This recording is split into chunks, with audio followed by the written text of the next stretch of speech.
Short post-game press conference, the last game of the day. We have the USD Growling Tigers defeating the Adamson Soaring Falcons 75-49. And after 5 years, USD is going back in the men's basketball Final Four. First, let's hear from the winning coach, Coach Pito Arejo. Coach, congratulations. Ito na.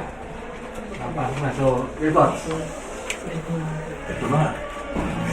Anyway, good evening sa inyo lahat. Unang-una, yung game muna itself, no? Yung first quarter, medyo hindi naman kami nag-struggle, kaya lang masyadong good start yung Adamson. Then we recovered. Then in the third and fourth quarter, tapos nakashoot pa sila ng 3 points in the last 2 seconds, 3 seconds, no? We're up by 4, tapos naging up by 1, and then yun na, ang difference is yung second half, no? We became aggressive, tapos we're making our shots, Portsky and KP dictating the game, no? And then Nick, nag-struggle yung first half, naka-recover, and then, yun nga, siyempre sabi nga nila may mga magic bunot.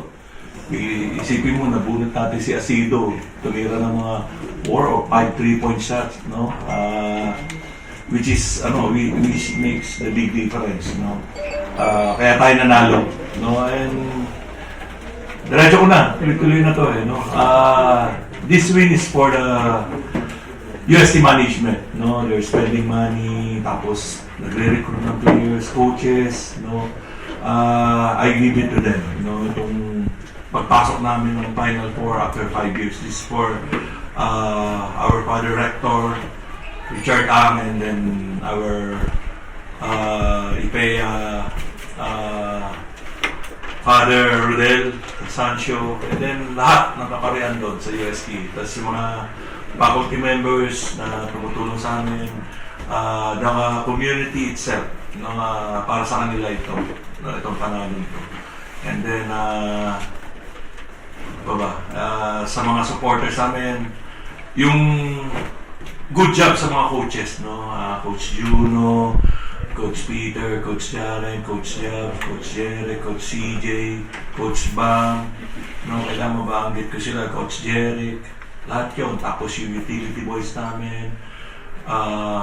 Kaya ako ganito magsalita kasi it's all a total team effort, no?